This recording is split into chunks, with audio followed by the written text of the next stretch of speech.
Hey, welcome to the Tokusatsu Desk. This channel is all about breaking down Japanese tokusatsu. Think Godzilla, Super Sentai, Kamen Rider, Ultraman, for fans all around the world. It's run by a veteran broadcast writer based in Tokyo with 40 years of experience across TV, publishing, and academia. This isn't your typical plot summary or top 10 inches kind of channel. We're going deep, from the heroes to the monsters to the giant mechs, digging into the cultural context and really unpacking what makes each series tick. The big question we're asking: what are these shows actually about? As creative works, as cultural artifacts, and as one of the longest running storytelling traditions the world has ever seen. First, what exactly is a hero? In Japan, the concept of the hero goes all the way back to mythology. Take Susanoo, for example, the very first name that comes up when you talk about heroic gods in Japanese mythology. Born from Izanagi and Izanami, this guy was a total badass, and he's also the younger brother of Amaterasu, who's still considered the chief deity in Japan today. Susanoo's claim to fame? He took down the monster Yamata no Orochi. Then there's Momotaro, probably the most popular folk hero in Japan. Born from a peach, raised by an old couple, and famous for defeating the demons that were terrorizing the local villagers. I'm not going to dig into the full backstory of either of these. That's not really the point today. But whether we're talking historical fact, legend, or pure fiction, I think it's fair to define a hero as someone who carries out noble acts and actually pulls them off. So then, what counts as a noble act? That depends entirely on the idea of justice within a given culture. Take the warlords of Japan's Sengoku period. Depending on the era, some of them might have been painted as villains. But if you respect the fact that they were staying true to their own sense of justice, then yeah, they become heroes too.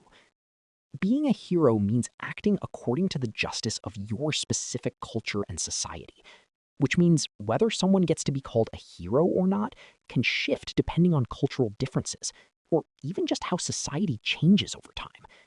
So to figure out exactly where Kamen Rider fits as a hero, let's first take a quick look back at the tokusatsu heroes that came before him, and get a sense of where each of them stood. Digging into deep roots isn't really the goal here. I'm just going to roughly sort through the ones that matter for where this story's headed. Let's start with the guy widely considered the original tokusatsu hero, Gekko Kamen. Gekko Kamen aired on KR television from 1958 to 1959, across 5 parts and 160 episodes total, and it's widely considered Japan's first tokusatsu hero. Now, heroes obviously existed in movies, period dramas, and contemporary TV before this, so it's not exactly a hard line. But when I say tokusatsu hero here, I mean specifically the kid-oriented comic book style kind of hero. Gekko means moonlight in Japanese. Kamen means mask. Back then, Japanese TV was riding this huge wave of importing American shows.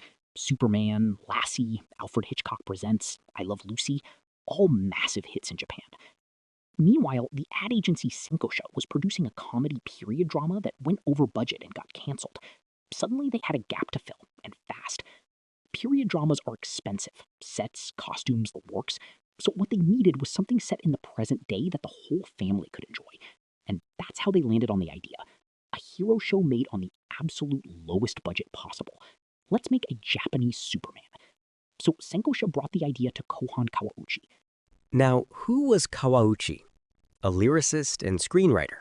And later on, he'd go on to advise multiple Japanese prime ministers, which is part of why he's sometimes called a major figure in nationalist right-wing circles. Even back then, Kawauchi was a committed patriot, and his take was basically importing American TV dramas goes against the national interest. That's the mindset he brought to the Japanese Superman project. What he had in mind was the Buddhist concept of the Bosatsu, a bodhisattva, a being said to save people from suffering. One of the Buddhas who saves people from sickness and disaster, bringing benefits in this life, is Yakushi Nyorai. And supporting Yakushi Nyorai is Gakko Bosatsu, who clears away earthly desires with a gentle moonlight-like compassion. Kawauchi created Gekko Kamen as a hero who borrows the power of this moonlight bodhisattva. White hood, white cape, a crescent moon symbol on the forehead. Apparently, the idea behind it was something like the waxing and waning of the moon mirrors the human heart. Even when it's diminished now, you hope it will eventually grow full again. He rides in on a motorcycle wherever evil is happening, scatters the bad guys, and saves the innocent. He carries 2 automatic pistols, but only ever uses them to threaten or hold people back, and if he actually fires, it's only to shoot a weapon out of a villain's hand. His core principle: don't hate, don't kill, forgive. He never takes a life. That's Gekko Kamen, the tokusatsu hero. Here's the key detail. Kawauchi didn't make him Yakushi Nyorai himself. He made him the attendant, Gakko Bosatsu. Not an absolute all-powerful god, but an agent acting on that god's behalf.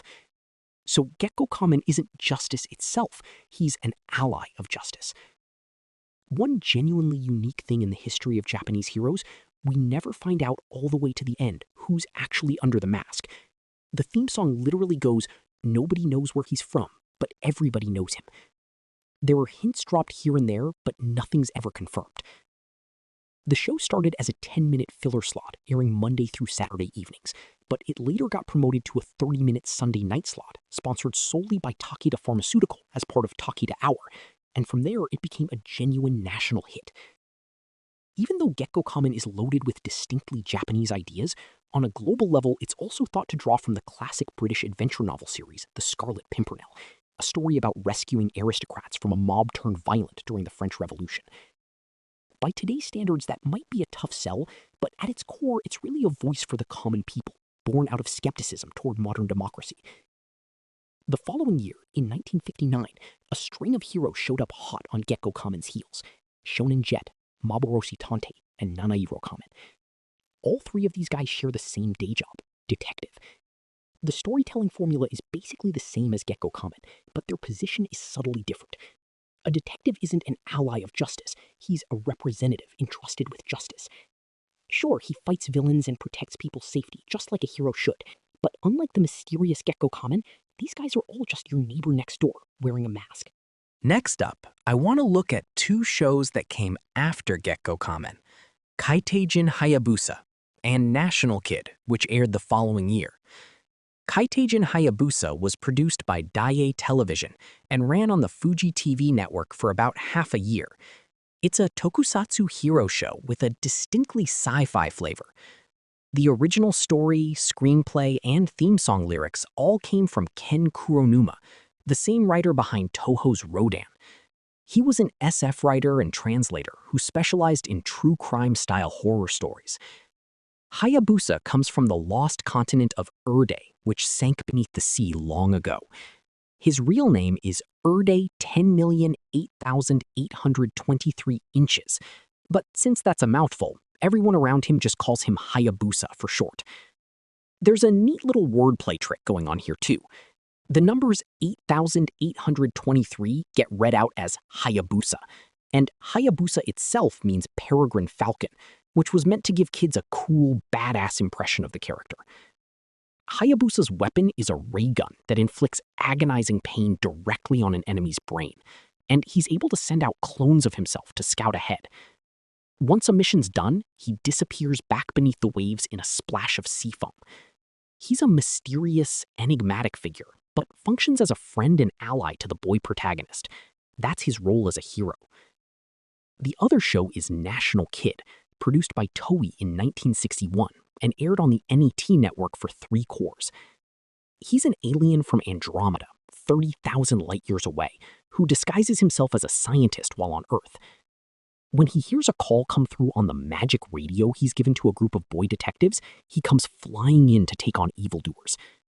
His weapon is something called the Araraya ray gun, which looks basically like a flashlight. The radio and flashlight gimmicks show up because the show's main sponsor was the home appliance maker National, which later rebranded internationally as Panasonic, so a lot of you probably know the name. National Kid is an invincible super being, skilled in hand-to-hand combat too, and he goes up against aliens, undersea people, and underground people alike. So both of these guys are super beings who came from another world entirely, direct descendants of Superman, in a sense. I'd call them outsiders who sympathize with justice. And personally, I think this is the lineage that eventually leads straight into Ultraman. One more thing I want to touch on. Ninja Butai Gekko, produced by Kokusai Hoei and aired in 1964. The original story came from Tatsuo Yoshida, and it ran on the Fuji TV network for nearly 3 years, making it a real long run. The Ninja Squad belongs to an organization called the Akebono Agency, whose mission is to protect justice and world peace. The squad itself is made up of descendants of the Iga and Koga ninja clans, and the story follows them using ninjutsu and other skills to fight evil, with their enemies being secret societies and international crime syndicates. Some sources say the goal was basically to make a Japanese version of the American war drama Combat. I'd actually put this one in its own new category. These guys aren't so much allies of justice as they are hired heroes.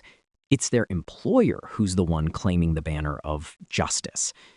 The anime 8-Man, which aired the year before, belongs to this same lineage too.